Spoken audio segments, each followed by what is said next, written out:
Hey there, it's National Master Kevin Yang with another video, and this time I will be analyzing something for a game that I went over. So this is a game that I played against a guy named Aman, right? So very good player, in fact. So basically, even though, right, even though you look at the analysis, the game accuracy bar, 90.1 to 37.6, it's not actually 37.6.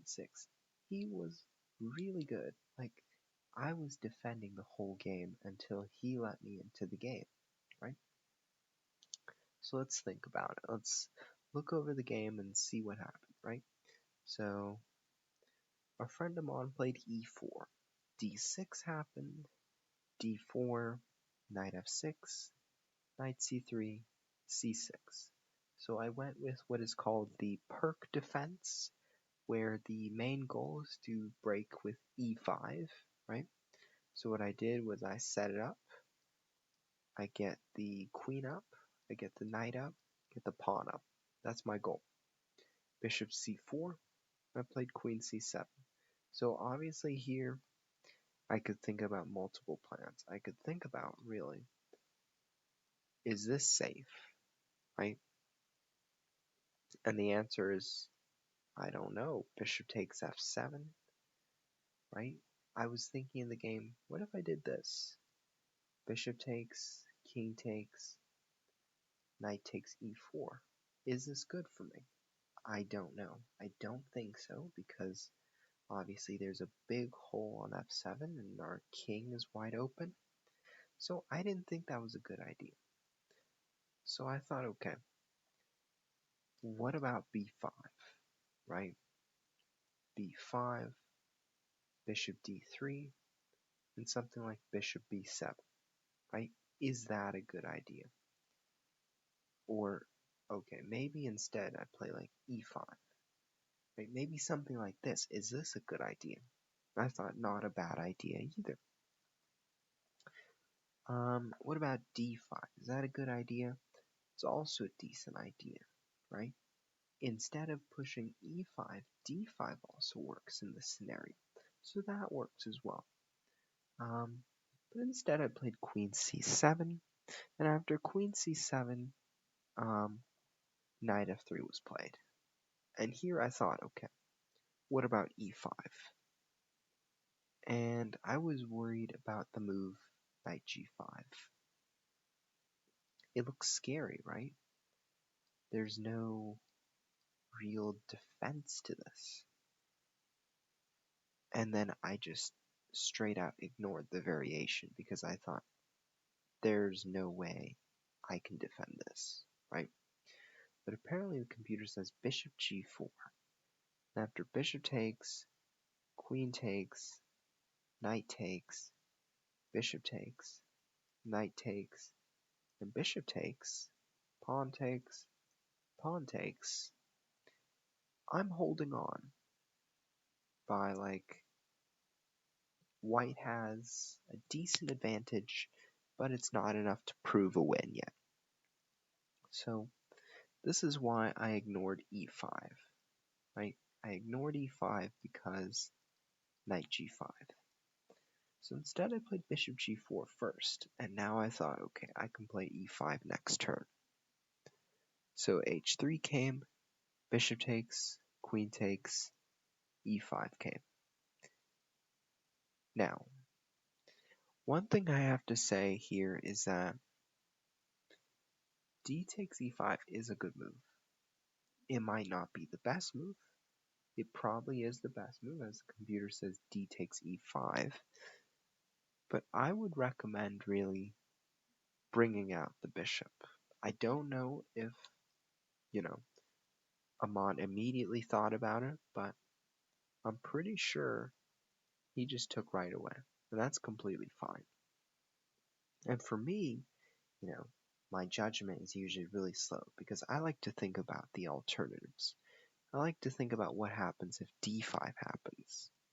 Right? If we think about d5, let's say takes, bishop takes, right? That would be good for white as well. But if, let's say, I just played bishop e7, that's also something that maybe white might think about. Is this good for white still? And in fact, it is, but I don't know how we're supposed to compare it to a sort of position like this, right?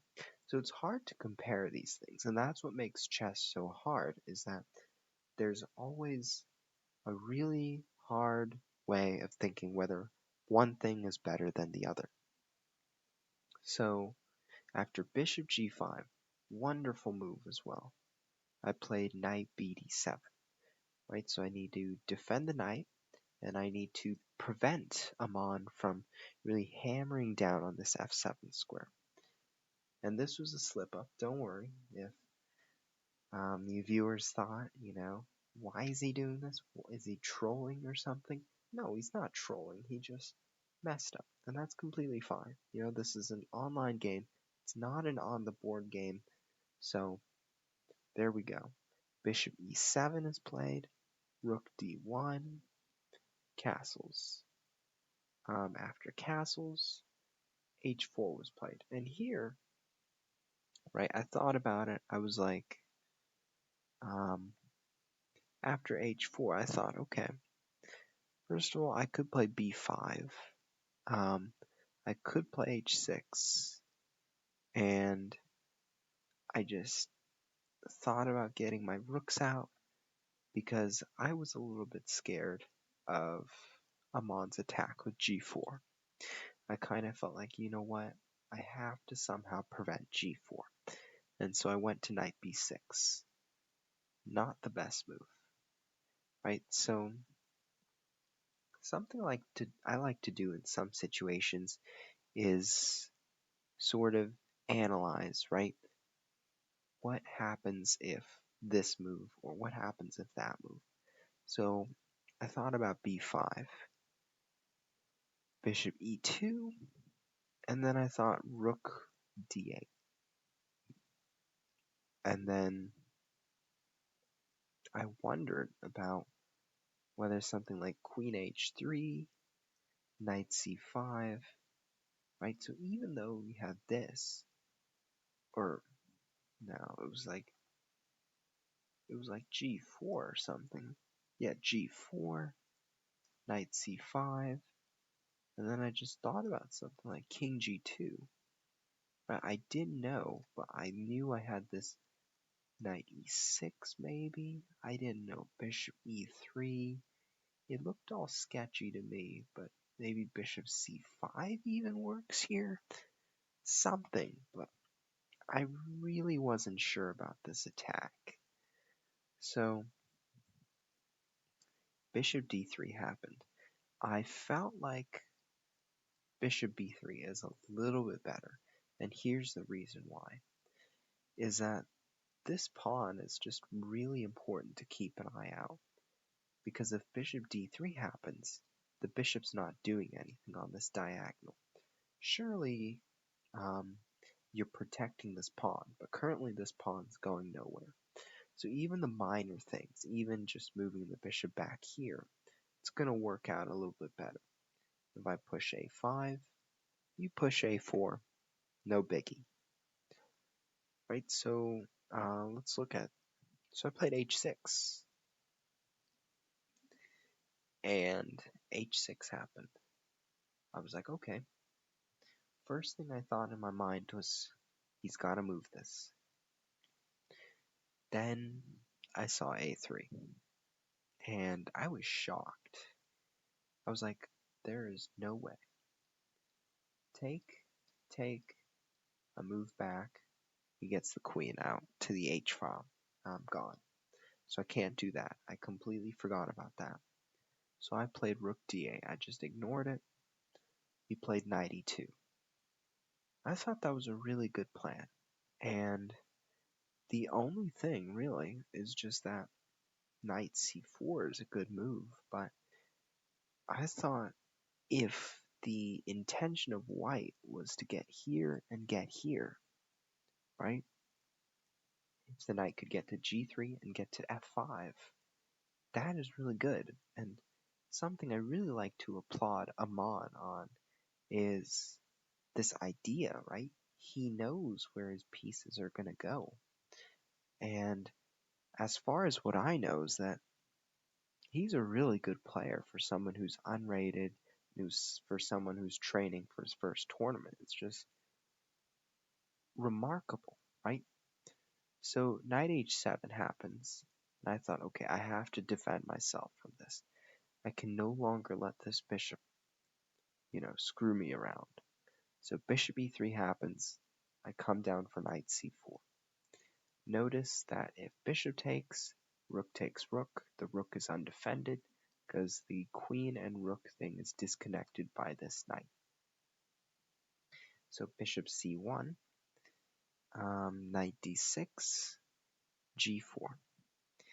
And g4, this is the start of a really good attack. I would have played g4 as well, right? But I would have also considered maybe knight g3. I would have also considered maybe just simply, I don't know, I would have also considered knight c3 as well. So those are just the small things I would have considered, and I would have thought about it more. I would have weighed the consequences. And I guess for me, one thing is spending time looking at the alternatives, because it's not easy to look at the alternatives and conclude that you definitively know that one move is better than the other. And for grandmasters, that's something they do on a daily basis. It's something that they trust their instincts on. It's something that they think about as a sort of interesting thing. So this is my part one on it. So I'll record part two. But thank you for listening.